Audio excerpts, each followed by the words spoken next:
जय माताजी मित्रों, मारी चेनल ममतानी रसोई में तमारुं स्वागत है। मित्रों, अत्यारे शियाळानी ऋतु शरू थई गई है, त्यारे રીંગણનું ભરતું तो दरेक घरमां बनतुं ज होय छे। तो आजे आपणे રીંગણનું भरતું बनावीशुं। तो રીંગણને लांबो समय सुधी शेकवानी झंझट वगर आपणे आजे एकदम काठियावाड़ी स्टाइल રીંગણનું ભરતું બનાવીશું। તો તેના માટે મેં અત્યારે આ રીતે બજારમાં જે ફ્રેશ જાંબલી રંગના મોટા રીંગણ મળે છે તે લીધા છે। તમે આની જગ્યાએ મોટા કાળા રીંગણ પણ લઈ શકો છો। તો અત્યારે મેં 400 ગ્રામ બે રીંગણ લીધા છે। તો તેના આ રીતિયાના ભાગને આપણે કટ કરી લઈશું। તો આપણું આ ભરતું ખાવામાં એટલું ટેસ્ટી બને છે કે બધાને ખૂબ જ ભાવશે। હવે આપણે આ રીંગણના વચ્ચેથી બે ભાગ કરી લઈશું।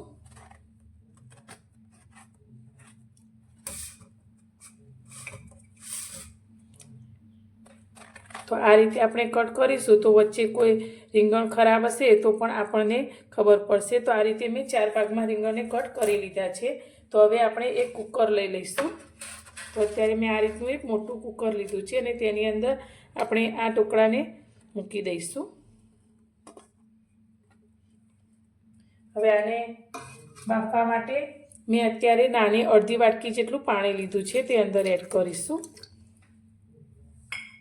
કુકરનું ઢાંકણ બંધ કરી અને આપણે મીડિયમ ગેસની ફ્લેમ પર એક સીટી થવા દઈશું। કુકરની એક સીટી થઈ ગઈ છે અને કુકર પણ આપણું થોડું ઠંડુ થઈ ગયું છે। તો હવે તેનું ઢાંકણ આપણે ખોલી લઈશું। તો રીંગણમાં પાણીનો ભાગ હોવાથી ખૂબ જ ઓછા પાણીની અંદર આપણા આ રીંગણ સારી રીતે બફાઈ જાય છે। તો હવે આપણે આ બફાયેલા રીંગણને એક પ્લેટની અંદર કાઢી લઈએ। રીંગણને આપણે પ્લેટની અંદર કાઢી લીધા છે। તો હવે આપણે તેની છાલને દૂર કરી લઈશું। તો આ રીતે આપણે ઉપરથી થોડીક જ ખીચીશું તો આપણી છાલ સારી રીતે નીકળી જશે। તો થોડા ગરમ હોય ત્યારે જ આપણે તેની છાલ કાઢી લઈશું। તો તમે જોઈ શકો છો એકદમ સરળતાથી આપણી છાલ નીકળી જાય છે।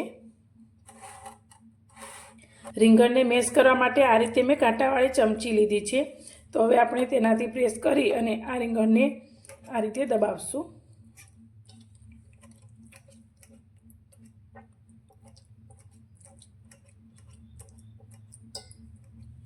રીંગણને આપણે મેશ કરી લીધા છે। તો તેની અંદર રહેલા આ બીજના ભાગને આપણે કાઢી લઈશું। તો આ રીતે આપણે કાંટાવાળી ચમચીથી મેશ કરીશું તો જે બીજનો ભાગ હશે તે આ રીતે અલગ થઈ જશે।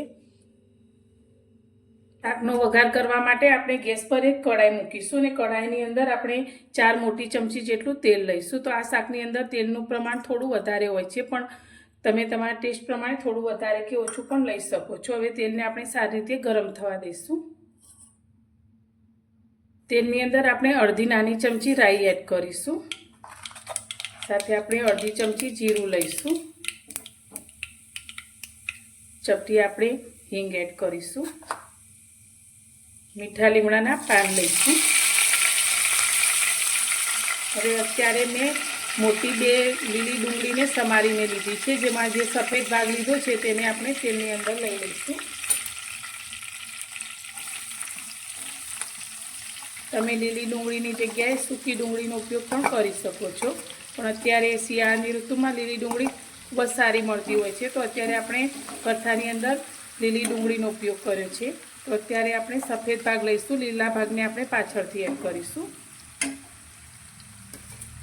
તો ડુંગળીને આપણે 2 મિનિટ માટે સારી રીતે સાતળવા દઈશું।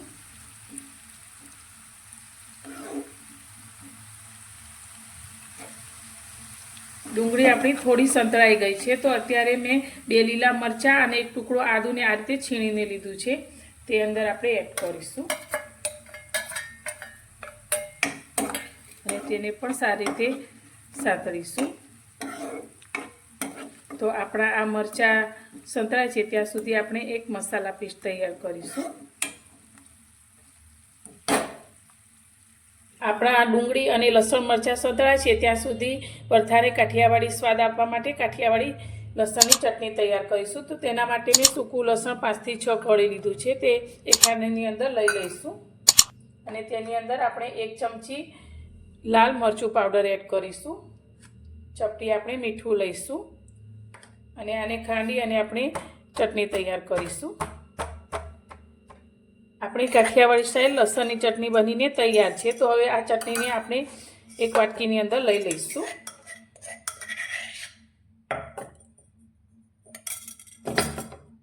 હવે આની અંદર આપણે બીજા થોડા મસાલા કરીશું।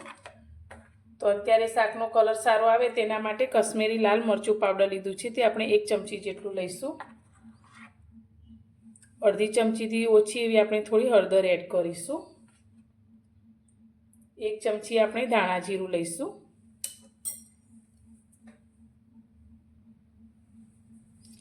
અને સાથે આપણે અડધી ચમચી ગરમ મસાલો એડ કરીશું। હવે આ બધી જ વસ્તુને મિક્સ કરી અને આની અંદર આપણે થોડું પાણી એડ કરીશું, 2 થી 3 ચમચી જેટલું। અને આપણે બધી જ વસ્તુને મિક્સ કરી અને એક મસાલા પેસ્ટ તૈયાર કરીશું। તો આ રીતે મસાલો તૈયાર કરીને શાકમાં લેવાથી શાકનો ટેસ્ટ ખૂબ જ સારો આવે છે।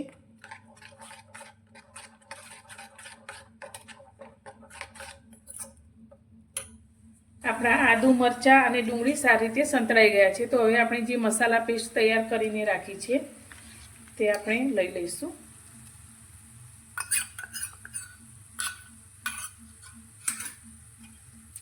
અને તેને મિક્સ કરી અને આપણે 1-8 મિનિટ આ રીતે તેને પકવીશું।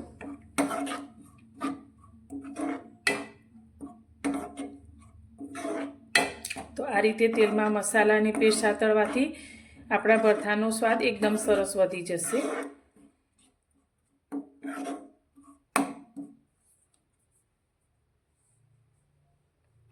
આપણા મસાલા તેલની અંદર ખૂબ જ સરસ રીતે સંતળાઈ ગયા છે। તો અત્યારે 2 નાના ટામેટાને મેં આ રીતે ઝીણા કટ કરીને લીધા છે, તે આપણે લઈ લઈશું। અને ટામેટા આપણા સારી રીતે સોફ્ટ થઈ જાય તેના માટે મેં અત્યારે 1 નાની ચમચી મીઠું લીધું છે, તે લઈ લઈશું। અને આ ટામેટાને આપણે સોફ્ટ ન થાય ત્યાં સુધી આ રીતે સાંતળાવા દઈશું।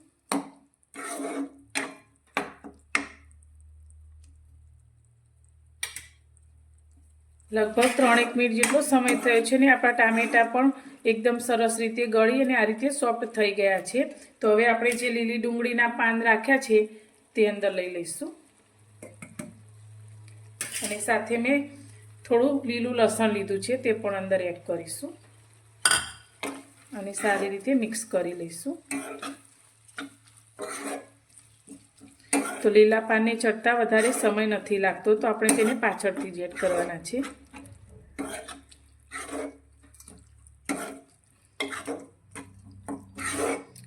બધી જ વસ્તુને મિક્સ કર્યા પછી હવે આપણે જે રીંગણને બાફીને તૈયાર કર્યા છે તે અંદર લઈ લઈશું।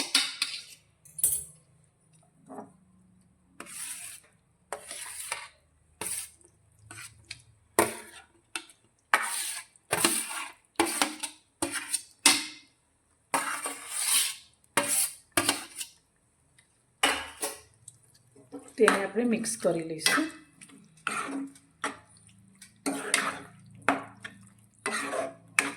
તો શિયાળાની ઋતુમાં આ રીતે રીંગણનું ભરતું ખૂબ જ ટેસ્ટી બને છે। તો તમે પણ એકવાર આ રીતે જરૂરથી બનાવજો। બધું જ મિક્સ કર્યા પછી હવે આપણે ગેસની ફ્લેમ સ્લો રાખી અને આને આપણે 5 થી 6 મિનિટ માટે આ રીતે ચડવા દઈશું।